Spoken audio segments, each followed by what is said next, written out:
الحمد لله نحمده ونستعينه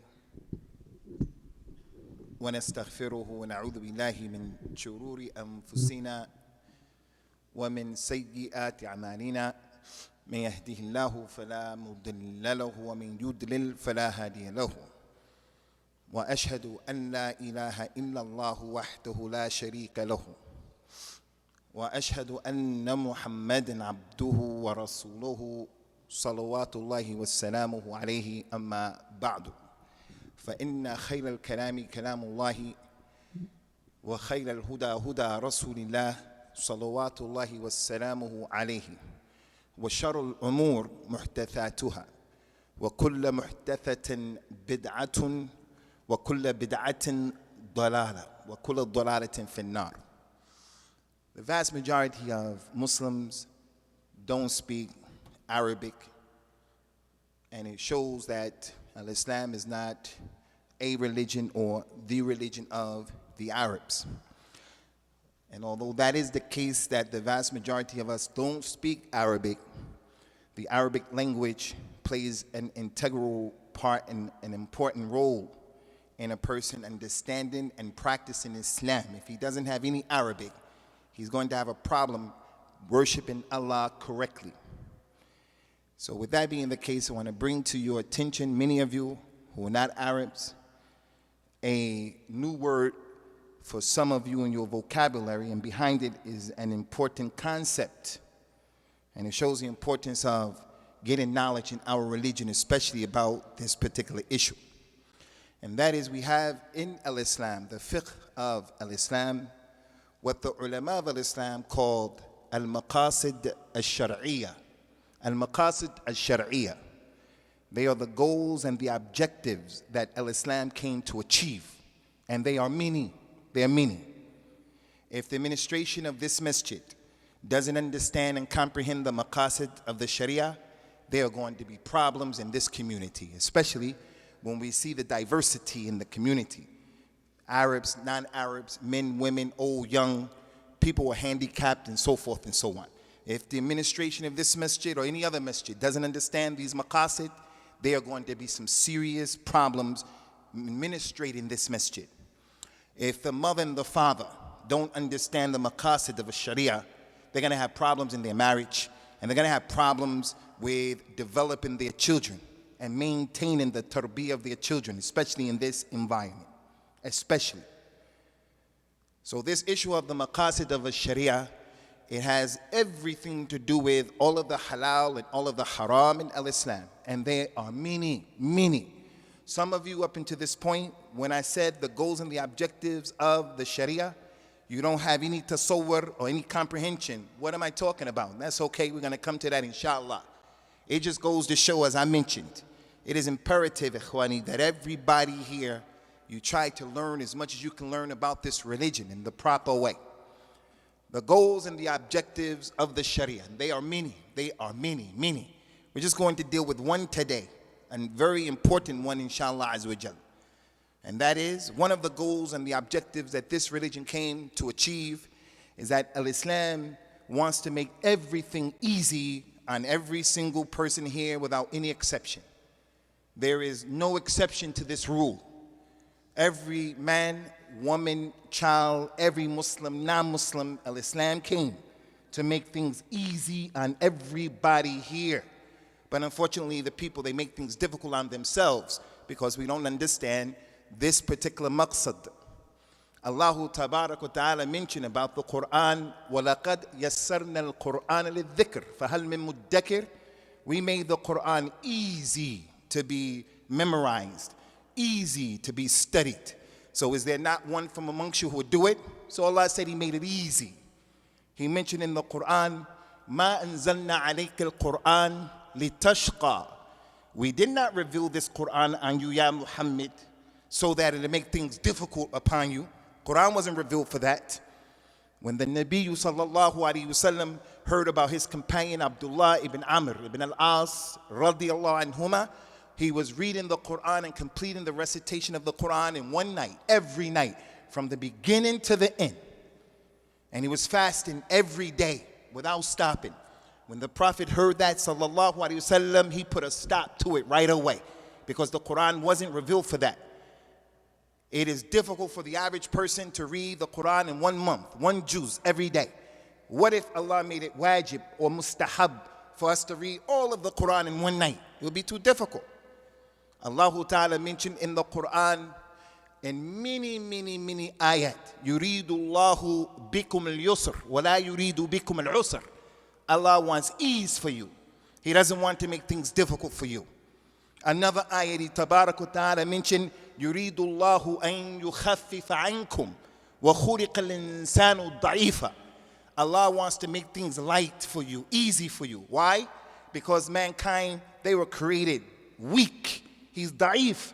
He has to sit in a chair to pray. Even the one who has good health from amongst us, he's still da'if. He only can do so much. That's the nature of Bani Adam. Allah Azza wa Jal described the Prophet in his da'wah sallallahu alayhi wa sallam dealing with the weakness of the people. وَلَوْ كُنْتَ فَظًّا غَلِيظَ الْقَلْبِ لَانْفَضُّوا مِنْ حَوْلِكَ. Ya Muhammad, if you were rough and tough with these people, Abu Bakr, Uthman, Ali, those awliya, uqala, if you were rough and tough with them in the way you dealt with them and gave them dawah and existed with them, naturally they're going to run away from you because people don't and they can't tolerate people who are difficult. If you are difficult in your mu'amala, there's that person we know, always complaining, just difficult to deal with. Husband, wife, child, mother, father, the boss, co-worker, difficult. The natural disposition of the human being says, I don't want to deal with this individual. It's only natural. Allahu Tabarak wa Ta'ala, He mentioned ayat upon ayat in the Quran. Ma ja'ala Allahu alaykum fi ad-dini min harajin millata abikum Ibrahim. Allah didn't make things difficult for you in your religion. This is the religion of your father, Ibrahim. And more than that from the ayat. As from the sunnah of the Nabi sallallahu alayhi wasallam, فَحَدِّثْ وَلَا haraj. The Nabi said in his sunnah, in describing this religion, إِنَّ هَذَا الدِّينَ يُسْرٌ وَلَنْ يَشَادَّ الدِّينَ أَحَدٌ إِلَّا غَلَبَهُ. The religion of Al-Islam is easy. And no one comes into this religion being rough and tough, trying to do everything, except that this religion will overcome him. So the young brother, the young person, the new Muslim comes into the religion. Allah saved them from jahiliyyah, saved them from not knowing, saved her from a messed up life. Come into the religion and you want to do everything. You can't do it like that. You have to take your time. You have to take your time. You have to slow down. The Nabi's sunnah, sallallahu alayhi wa ala alihi wa sallam, told us, إِنَّمَا بُعِثْتُ بِالْحَنَفِيَّةِ السَّمْحَةِ. I have been sent with the religion that is samha. It has musamaha. It forgives and it pardons. There are some people from amongst us, ikhwani, when people make mistakes in their regard, there's something that happens, there's no musamaha. Never. 3, 4, 5, 10, 15 years, and they can't pardon, they can't forgive, they can't overlook. That's not our religion. The religion of Al-Islam makes things easy. The imam, the khatib, if he doesn't understand this issue, he's going to make problems for the community.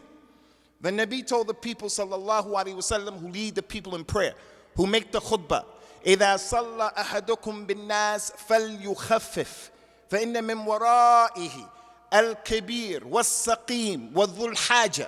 Anyone who prays, you lead the people in prayer, then shorten your prayer. Make it easy for the people. Because behind you, praying in the row, praying in the jamaat, is the old person, old man, old woman. Can't pray long. Behind you is the one who is sick.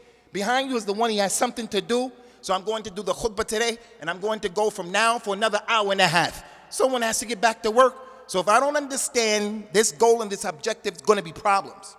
The other day, there was a snowstorm here. All of this ice and all of this issue. Look at the ease of Islam. The Nabi sallallahu alaihi wasallam, in what was collected by Imam Bukhari on the authority of Abdullah ibn Abbas, may Allah be pleased with him. He said that the Nabi in al-Medina, he combined and he prayed Salat al-Dhuhr and Salat al-Asr. 4 rak'ah. And then at Maghrib time, he prayed Maghrib and Isha combined. 3 rak'ah, 4 rak'ah. They said to Abdullah ibn Abbas, why did the Nabi do that? The Nabi that Allah said about him in the Quran, وَمَا أَرْسَلْنَاكَ إِلَّا رَحْمَةً لِلْعَالَمِينَ. Why did he do that? Abdullah ibn Abbas said, لِكَيْ لَا يُحْرِجْ أُمَّتَهُ, so that he doesn't make things difficult for his ummah. So the snow comes down.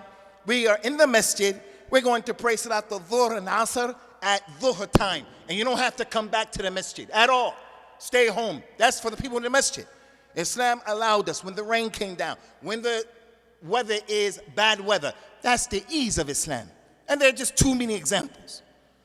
So the question now that presents itself is, why do the people make the religion difficult for themselves? The man, he has arthritis, he has high blood pressure. In the month of Ramadan, he insists that he's going to fast. The individual is going to travel from Toronto and he's going to go all the way to Ottawa and he's going to drive. He insists on not combining his prayer or shortening his prayer. The religion is easy. It just requires people to learn and to know how to take advantage of the concessions or the rukhs that Allah Azza wa Jal has legislated in this religion, that the Prophet did, sallallahu alayhi wa ala alihi wa sallam. Now just, ikhwani, many other ayat and many other ahadith, but I want to give you some practical examples that leave no doubt to the aqil, hakim, this religion is easy, Abdullah, it's easy for you. In our religion, unlike Christianity, unlike Judaism, unlike all of that other stuff, everything that we can eat and what we can't eat, it has been explained to us in our book. All of the luhum that we can eat, meats that we can eat, what we can't eat, clearly defined in detail in the religion of Islam.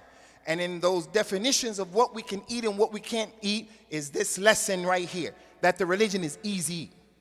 Allah Azza wa Jal mentioned in the Quran, حرمت عليكم الميتة والدم ولحم الخنزير وما أحل لغير الله به والمنخنقة والموقوذة والمتردية والنطيحة وما أكل السبع إلا ما ذكيتم وما ذبح على النصب وأن تستقسموا بالأزلام ذلك فسق.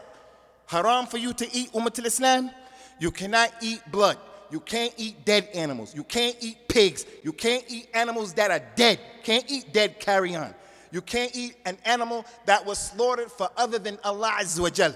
You can't eat an animal that was strangled to death. An animal that was gored to death by another animal. One that fell off of a high place, broke his neck, his back, he died. One that drowned. You can't eat any of that. You can't eat the animal that has been slaughtered on the altar for a God other than Allah. You can't eat the animal that other wild animals ate him and he's dead. If you get him before he dies and you slaughter him, bismillah, you can eat him. The ayat went on to say, all of this is fisk, is dirty, is nasty. Every Muslim knows that. No Muslim in his right mind is going to eat khinzir. He may not pray, he may drink khamr, may eat qat, may do this, may do that, don't wear hijab. But no Muslim in his right mind is going to eat pork. If he ate pork accidentally and someone came and said that was pork, he's going to vomit, he's going to feel sick. That's because we have an aversion to khinzir. All of that has been explained. At the end of the ayat, Allah Ta'ala mentioned, فَمِنِ الطُّرَّ فِي مَخْمَسَةٍ غَيْرِ مُتَجَانِفٍ لِلْإِثْمِ فَإِنَّ اللَّهَ غَفُورٌ رَحِيمٌ. As for the one who was forced to eat these things and he didn't eat it because he wanted to eat it and he enjoyed it, then he can eat it. Allah is Ghafur Rahim because he had to do it. Right now in Syria, the difficult situation in Syria right now, the ulama of Syria, the Sunnah, have passed a fatwa allowing the people of Syria to eat not pigs, but to eat dogs and cats and rats. The Nabi sallallahu alayhi wa sallam called the mouse, he said mice were fawasiq. In the ayat he said, Dhalikum fisk. That's nasty, all of that. Allah's Nabi called mice the fawasiq. But over there, those ulama allowed the people to eat stray dogs, stray cats. Why? Because of the condition. Because of the condition. It is not okay for someone to sit here in Toronto. He hears about that. He says, what kind of ulama are those? Those are not real ulama. The person should die before he eat a dog or a cat. That's not the religion of Islam. The religion of Islam wants you to protect your life, wants you to save your life. وَلَا تُلْقُوا بِأَيْدِيكُم مِّنَ التَّهْلُكَةِ. Another ayah said, لَا تَقْتُلُوا أَنفُسَكُم إِنَّ اللَّهَ كَانَ عَلَيْكُمْ رَحِيمًا. Don't kill yourselves with your own hands. That's the first example. Practical example. A clear indication Islam wants to make things easy. Save your life. Don't be of the people who say, I'd rather die before I eat khinzir. I'd rather die before I eat a dog. Allah wants you to live to see another day. He wants you to live to increase your salawat. He wants you to live to help the people around you, from your family and other than that. The Muslim should never want to die. Another example, more severe than the first one, more serious than the first one, is what used to happen in Jahiliyyah. In the times of a Jahiliyyah, the Arabs used to make a lot of money in different ways that were haram, a lot of ways. They used to gamble. Islam came and said you can't gamble anymore. The Arabs used to sell khamr and mukhaddarat, drugs and alcohol. Al-Islam came and said, no, you can't do that anymore. The Arabs used to take a man and say, come visit me. The man would come, go to the tent, visit him. They'll tie him up and sell him into slavery. And he made money off of selling a free man into slavery. And that's from the major sins in Islam. But that was what they used to do. Make khiyana. You're my friend? Come have some lunch with me. When he comes, his sons, the people, they tie him up, sell him into slavery. 15, 20 people, they would do that to him. They used to do riba. They used to do a lot of madness. One of the ways that they used to make money, especially the people who had money, was they used to force their slave girls into prostitution, akramakumullah. The slave girl is an amma. She doesn't have anyone to protect her. She doesn't have anyone to help her. Her sayyid can do to her whatever he wants to do to her, and no one can get involved. No one. Islam came and rectified that whole situation. Islam told the people, stop doing that. It's haram. Don't do it anymore. The companions, when that command came, they immediately stopped. The people had iman. It was something they used to do, but when Islam said don't do it anymore, like khamr and everything else, they stopped. But the munafiqeen, they continued to do it.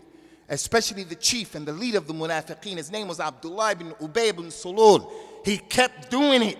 He was making the slave girls who became Muslims go out and make zina with the kuffar and bring me the money back.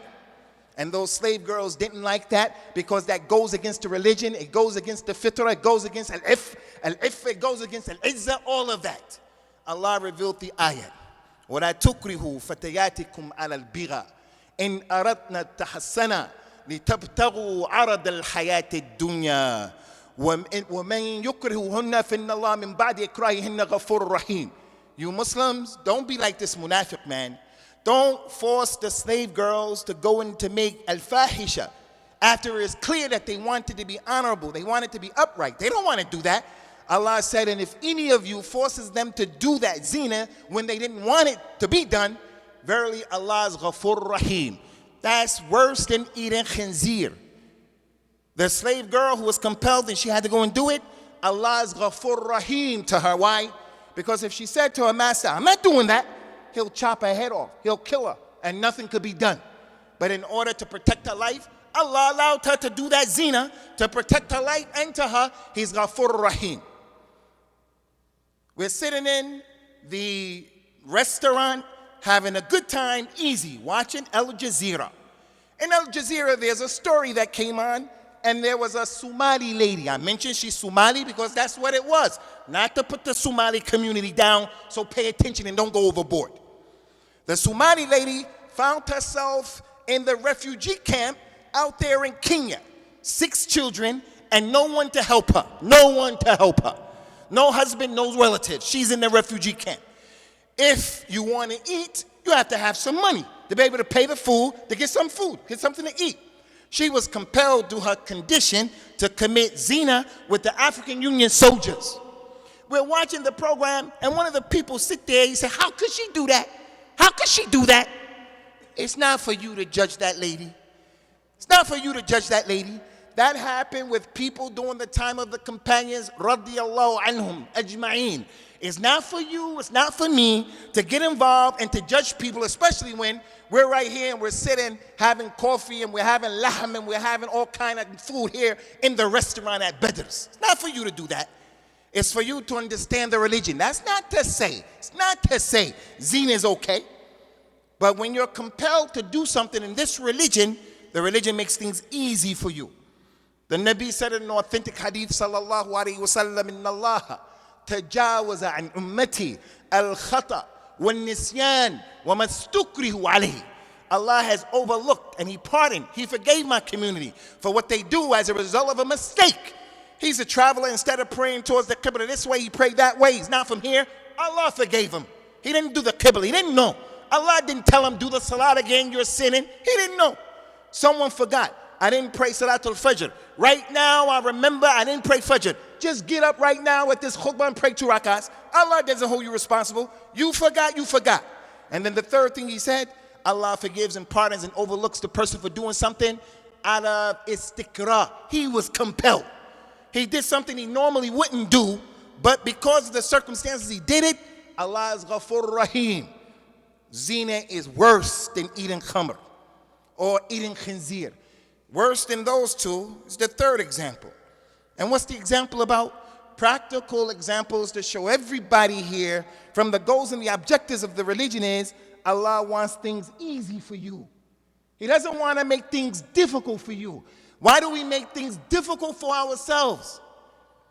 Worse than all of those is what happened in the beginning of Islam, where those companions used to come out in the morning in Mecca, radiyallahu anhum, and each day could have been the last day that one of them saw the sun. Walking down the street could have been the last time that they walked down the street. Leaving the house could have been the last time they were going to see their wives and their children again. And here we are again, being blessed with Islam, being born into Al-Islam, being gifted Al-Islam, and we just throw it away. We just act like it's just real easy, like a fly that lands on the shoulder. It's real easy. Those companions put their lives on the line. And that's what these talks are going to be all about in these next 2 or 3 days, inshallah. What is the right way? What is the way that the Prophet wanted us to follow this religion? The way that those companions were upon, radiyallahu anhum ajma'in. It is important. It is important. Islam is not left to the whims, interpretation, and understanding of every Bakr, Amr, Zayd. The individual's a brand spanking new Muslim. He comes into the religion and he has fervor and he has desires and he wants to do the right thing. And he wants to make jihad. His understanding of jihad is, hey, you and me, let's just wait for some soldier, come down the street, we'll run him over with the car, and we'll take a knife and we'll stab him up, and we will give an interview to the people. Because that's his understanding. He doesn't know the maqasid of the Sharia. He's a brand new Muslim and he doesn't know, hey, slow down. Back up and slow down.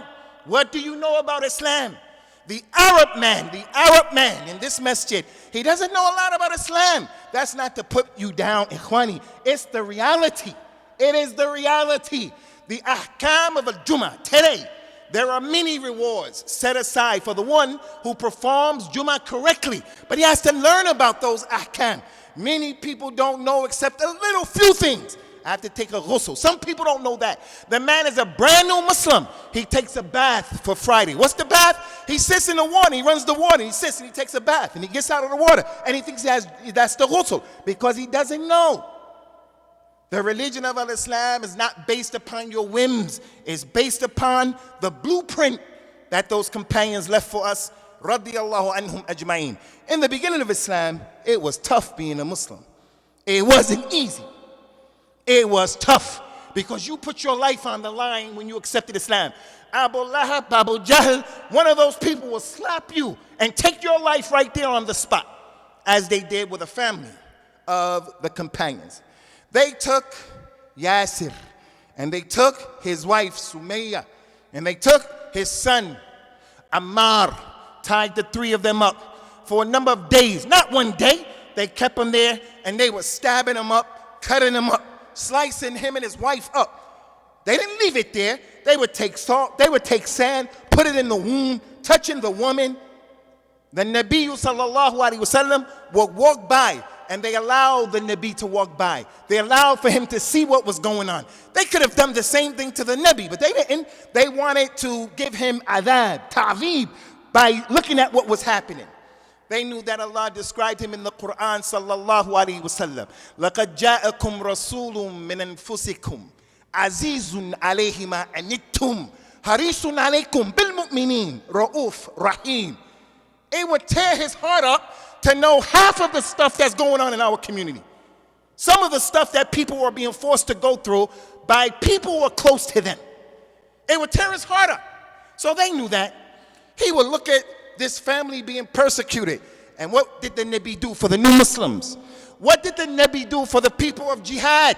For the people of establishing khilaf, and all of that's from the religion. But at his time, in its right place with ahkam, the Nabi would just say, Sabran ya ala Yasir, inna maw'idukum al-jannah. Hey, Yasir, you, your wife, your son, be patient. Your reward is going to be Jannah. Just be patient. And he will walk away.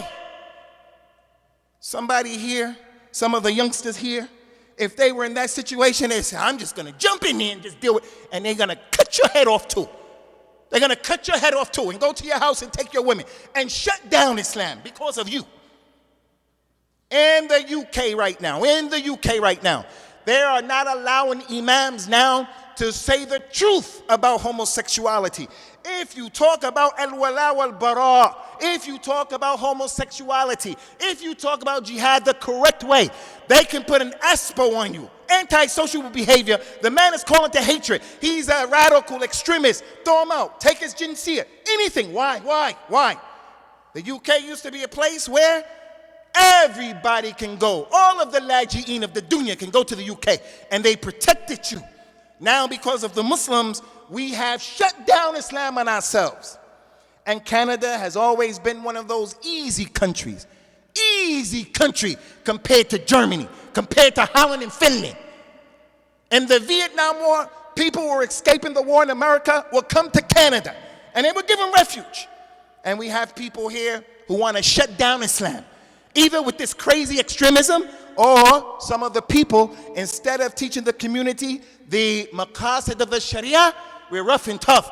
He's a mubtadi, she's this, don't pray here, he's that, he's this, he's that, don't go there, don't be with the Muslims. From the maqasid of the religion is unity amongst the Muslims, unity based upon knowledge. And we're going to talk about that in these days, inshallah. Anyway, the Nabi sallallahu alayhi wa sallam, he said to them, just be patient.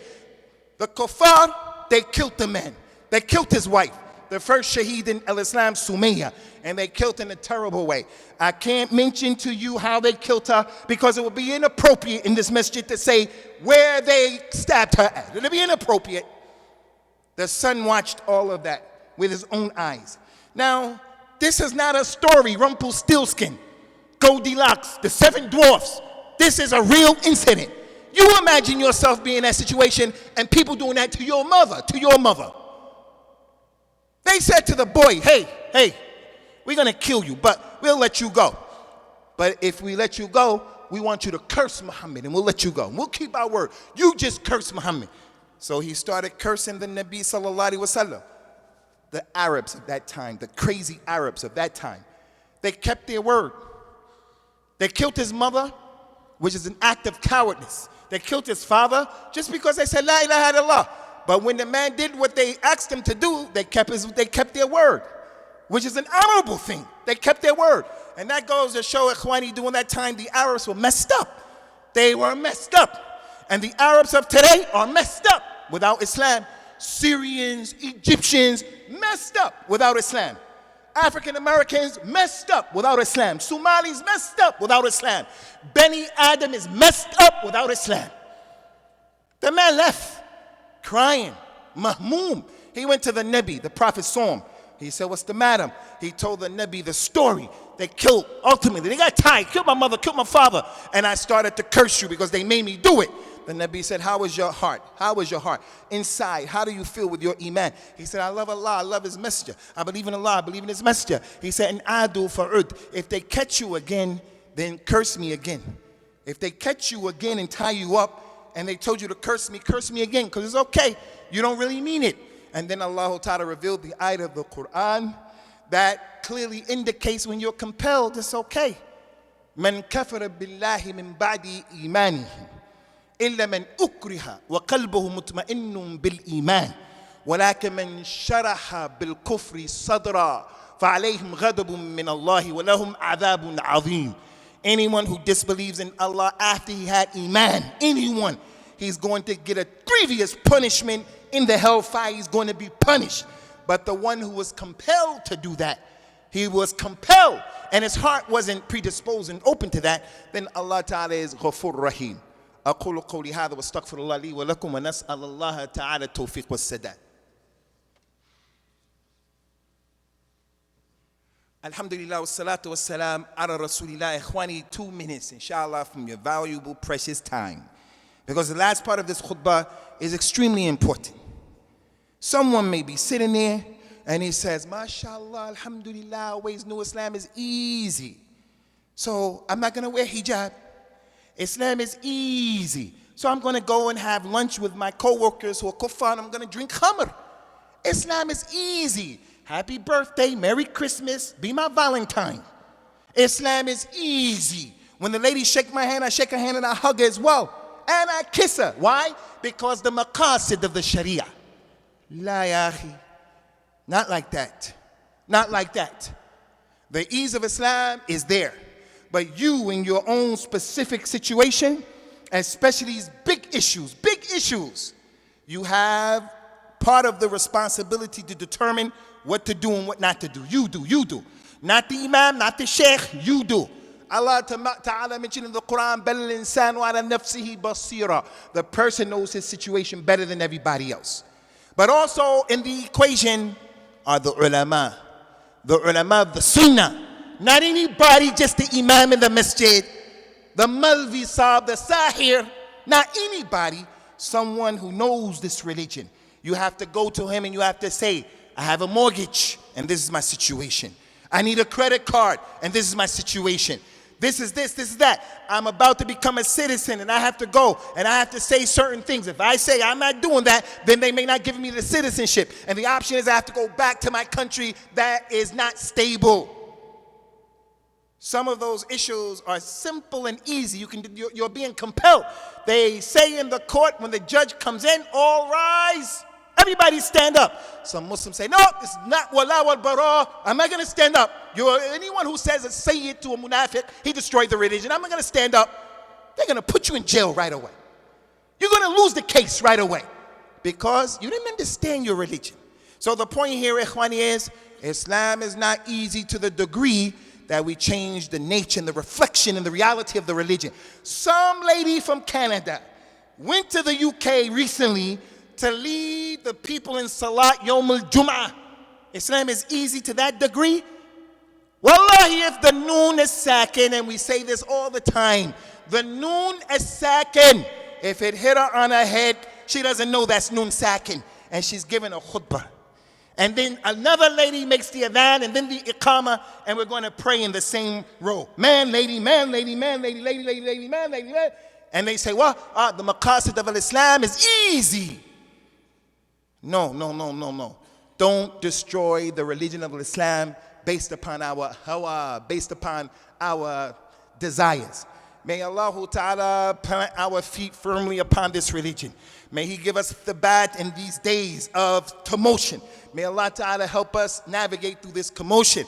May He Ta'ala guide our children, guide us, protect our families. May He make us of the ansar of the Sunnah Nabawiyah. And may He Ta'ala don't allow or cause us to check out of this dunya except that we're people of a tawheed. Aqimus salat yarhamakumullah.